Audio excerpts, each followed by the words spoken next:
สบายดีพ่อแม่พี่น้องมาเด้อมาเข้าครัวนำกันมื้อนี้เครียดให้ผัวกับลูกพี่น้องแต่ว่าก็มาเข้าครัวให้กับข้าวให้เขากินคือเก่าฮู้บ่ว่าเป็นหยังค่อยเครียดค่อยกำลังนอนอยู่เนาะพี่น้องนอนแบบประมาณเลิกเวียกมาแล้วมานอนอยู่โซฟาลูกผัวลมกันเสียงดังเสียงดังทั้งลมกันทั้งหยอกกันประมาณนั้นละเสียงดังค่อยละเลยใจหายค่อยก็เลยกากใส่พี่น้องทั้งผัวทั้งลูกหน้าบูดหน้าเบิงนั่งเงียบพากันนั่งเงียบพี่น้องเอ้ย ทั้งหายแล้วก็ทั้งอีตนว่าเส้นซากากใส่เหมือดแหงความว่าเมื่อยหันก่อนเนาะเฮ็ดเวียกมาเมื่อยก็ประมาณว่าอันกำลังงีบแซ่บๆพี่น้องมันเสือบหลับหั่นน่ะหันมาอีกทีผัวกับลูกลมกันยอกกันลมกันเสียงดังอะแท้ว่าข้อยก็เลยกากใส่ลูกผัวก็นั่งหน้าบูดอยู่ทั้งไปแต่อีตนทั้งไปแต่ยักหัวพี่น้องแล้วบัดนี้ก็เลยบอกว่าหันมื้อแลงนี่เฮ็ดกับข้าวเฮ็ดกินเองแล้วเด้อค่อยบ่เฮ็ดให้พวกเจ้ากินดอกว่าซั่น ทั้งผัวทั้งลูกก็พากันนั่งเงียบพี่น้องเว้าให้กับเจ้าจังซั่นแล้วก็อีตนกับเจ้าได้เพราะว่าหยังบ่เคยกากใส่แฮงปานนั้นแต่ก็คือว่าหั่นล่ะเนาะเวลาคนมันง่วงคนมันงีบหลับหั่นน่ะพี่น้องมันเสือบหลับแล้วมันแซ่บๆหั่นน่ะมันร้อนสะเดิดตื่นผู้ใดเคยเป็นเด้นอนกำลังแซ่บๆแล้วสะเดิดตื่นหั่นก็อันมันร้อนลุกร้อนตื่นหั่นน่ะตกใจว่าฉันจะเนาะตื่นขึ้นมาแล้วก็เมื่อยพ่อแม่พี่น้องเว้ามาแล้วก็ใจหาย มื้อนี้ก็เรามาเข้าครัวพี่น้องหันบ่เข้าครัวทันบ่เฮ็ดกะคือว่าหั่นล่ะมางมเงึกๆเงินๆพวกกะดะเนาะทั้งที่เฮ็ดให้ตัวเองทั้งที่เฮ็ดให้ลูก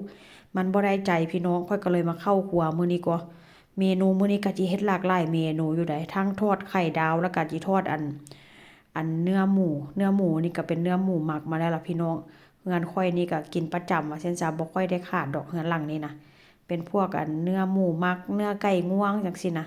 กินตลอดบ่ต้องท่าเทศกาลแต่ถ้าประเทศอื่นเนาะพี่น้องส่วนหลายเขาเจ้ากินก็ค่อยเบิ่งตามคลิปเขาเจ้านะกินเนื้อไก่ไก่ง่วงตามแบบว่าอันเทศกาลหน้าเทศกาลว่าซั่นจ้ะแต่ว่าเฮือนข้อยนี้อยากกินยามใดก็ซื้อมากินพี่น้องเห็นบ่มื้อนี้ใจหายหลายไข่ดาวก็ทอดออกมาก็บ่งามเด้อหลังจากทอดไข่ดาวทอดเนื้ออันหมูแล้วเรียบร้อยก็จิมาทอดอันปลาหมึกหยังก็ ก็จะฮ้องอย่างก็ปลาหมึกซุปแป้งทอดโอ้ยเว้าก็เว้าบ่ออกพี่น้องจิมาทอดปลาหมึกซุปแป้งทอดเพราะว่ามันอยู่ตู้เย็นหลายมื้อแล้วถามว่ามันกินได้อยู่มันก็กินได้เนาะเพราะว่าค่อยปิดปากถุงอย่างดีแล้วก็อันเวลาที่กำหนดหั่นน่ะพี่น้องมันก็ยังบ่หมดว่าซั่นซะเวลาค่อยมาทอดนี่ก็ยังทอดมาทอดแล้วก็ยังกรอบยังแซ่บคือเก่าว่าซั่นซะเนาะเพราะว่ามื้อที่ว่าเขาเจ้ากำหนดไว้มันก็บ่ทันได้หมด ผัวบอกว่าเอาทีมบ่ได้แล้วมื้อนี้เป็นแค่มื้อที่3เพราะว่าอันกำหนดท่านเดือนหน้าพุ่นน่ะพี่น้องว่าเส้นสาข้อยก็เลยบอกว่าหันเจ้าบ่กินข้อยสิกินบ่อยว่าฮอดแล้วเนาะเอาไปวางใส่อันจานให้ลูกให้ผัวกินลาวเอาซอสมายองเนสกับอันซอสมะเขือเทศหั่นน่ะมาลงแป๊บเดียวหมดหลังจากเฮ็ดอันเมนูให้ลูกให้ผัวแล้วอันนี้ก็เป็นเมนูเมียเด้อพี่น้องเมนูหลังจากที่เฮ็ดให้ลูกให้ผัวกินแล้วเรียบร้อยไปนอนเรียบร้อยแล้ว ค่อยกลับมาเฮ็ดเมนูของข้อยต่อเมนูของข้อยมื้อนี้สิเฮ็ดแจ่วเห็ดอันแล้วก็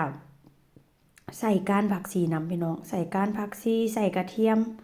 อันเพื่อความหอมว่าซั่นซะเพราะว่าเฮือนข้อยนี่ส่วนหลายข้อยบ่กินหอมบัวสังเกตบ่เห็นหัวหอมแดงพี่น้องเป็นหยังข้อยบ่มักปานใดยกเว้นว่าเจียนจิจิงหรือว่าจิปี้หั่นน่ะจิจี้ว่าซั่นซะแล้วก็เอามาตำหั่นได้อยู่แต่ว่าถ้าหากว่ากินแบบ เอามาผัดมาทอดนี่บ่ปักปานใดพี่น้อง